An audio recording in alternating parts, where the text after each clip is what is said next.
why does age matter? Well, why do we have an age for alcohol consumption, for adult content, whether it's something as simple as a movie? Why are there rating systems? Because people determined a long time before the internet came along that children are children, and that at different ages of being a child, you should be protected, and you shouldn't be able to walk in and buy a pack of cigarettes. You shouldn't be able to walk in and sit at the bar and start drinking a beer. So there are age limits.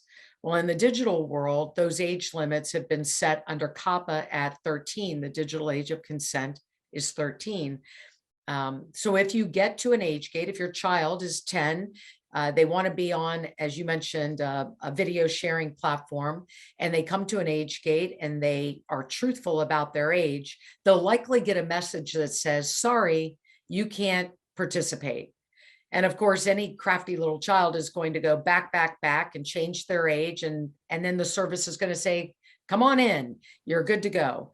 Well, that doesn't actually comply with the regulation. You're supposed to do something at that age gate at that point to not, one, encourage children to lie. You can't tip them off, hey, be 13 and over, but you also shouldn't let them just go back and change that age. So when you download an app and you give it an age, you're sort of bound by that age, or at least you should be, until you can proof your way out of it. So why does it really matter? Well, if you say that if you are 10, but you white lie, fib, you're 13, your mom's going to watch the video with you. She's, highly engaged. They're not worried about you talking to strangers. Well, that's all fine and good. And that's great, except that the systems now believe you're 13. The ad networks that receive data to process what we call interest-based advertising. As you're growing up, your age is growing up with you. Well, you've gone from 10 to 13, not from 13 to 16. Very different, 13 to 16. So as you've given this initial age just to do something what seems to be innocent enough, you're going to upload some videos, you're going to engage with your cousins, your mom's there watching. Unfortunately, all the back end systems believe you to be an age that you're not. And so when your child starts seeing alcohol ads when they're only 14 years old, but they've told the systems they're 24, when you start seeing your child being offered to do things that you think are completely inappropriate for children, you have to start with, who fibbed at the gate first? Did the company actually do something to try to reduce the amount of fibbing? Did the parent wink, wink, nod, nod, and say, well, I'm watching over, it's okay, not realizing that the data that's been provided, that age, really did matter downstream for years and years and years to come. Ad impressions, data mining, all the things that happen with us as adults shouldn't be happening with young children. But if everybody fibs to the system, how can you protect them? I would agree with that, Denise. And I would say, across globally, different regulations, including the General Data Protection Regulation, have different ages of consent, as we know. And under the GDPR and the Children's Code, a child is a child when they're U18, under 18, in line with the United Nations Convention on Children's Rights. But what hasn't happened and kept pace with the regulation is that, exactly to what Denise is speaking to, age gates are not smart. Children will lie to get around them because they want to be where their friends are. And the social media platforms and some of the other sites and services that your children want to be on are not appropriate for them. They haven't got the right measures and protections in place, and yet the children have been able to access them. And as Denise rightly says, profiles are built of them, and those profiles that are disclosed and shared really shape a lot of their experience and have an impact on them. And we're seeing coming out of the UK right now the Online Harms Bill, and that really recognises a lot of the online harms that children have suffered where these companies haven't treated them appropriately, haven't recognised them at the gate as being the age they are, and allowed them to easily gain that age gate and have an experience that wasn't appropriate for them, and in some cases has proved extremely harmful. So we are seeing changes.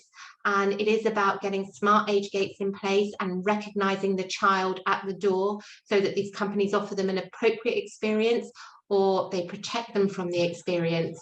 And we are beginning to see some changes there, I think. And Claire, you brought up social media. I mean, let's take that as an example, right? You go to one of the big providers and you get a login credential, and that credential can be used in many places that you would go to create an account. Log in with Facebook, log in with Twitter, log in with LinkedIn, log in with Gmail. And if you have fibbed at the initial gate in the creation of that credential, then it just perpetuates with you all along the way. You're not even challenged along the way because you have this original credential that you're using. So that's very problematic, right? So companies really need to get their age checks and age verification in place to protect children. And I think parents need to understand what their children are doing and where they're going and what data is being collected about them. And I would suggest that parents, we need to, the first line of defense here is the parents.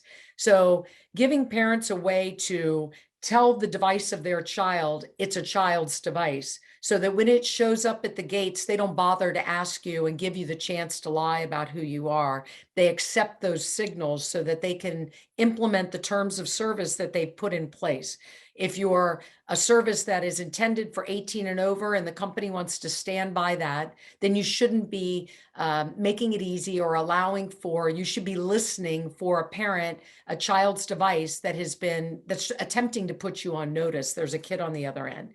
What I'm concerned about is the big tech companies who are saying parents don't have time, they're not going to participate, we're never going to get the kids through the door. So instead, let's figure out our own age estimation. Let's have them turn their cameras on. So when they get to the gate and they say, a 10-year-old, hi, I'm 13, they're going to say, great, prove you're 13, turn your camera on, let us inspect you.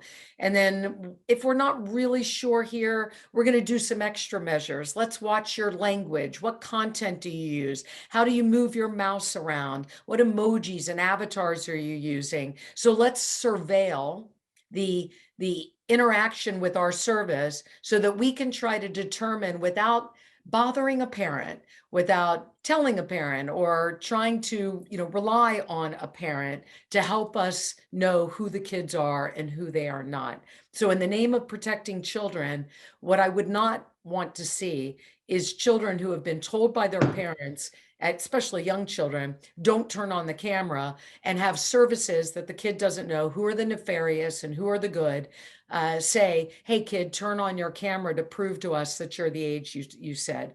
So we need to start with some low-hanging fruit. I think the CEO at Instagram made mention to the Senate back in December of 21 that, gee, it would just be easier if parents would tell the devices the age of their kids.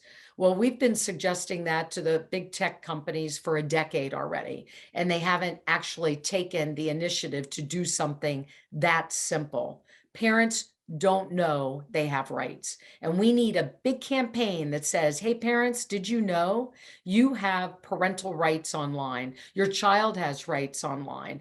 Claim those rights, put the world on notice. Don't just let my kid walk in the front door of the bar, come up, get a beer, go up on stage and do karaoke, and put all the adults in the room at risk because they thought the front door was gating the child out. They didn't believe that they had a child sitting next to them at the bar. In physical, they can look and see it's a kid, but digitally, they don't know they're talking to children. So I would suggest that adults need protection from kids who are fibbing their way into these systems. So everybody's at risk.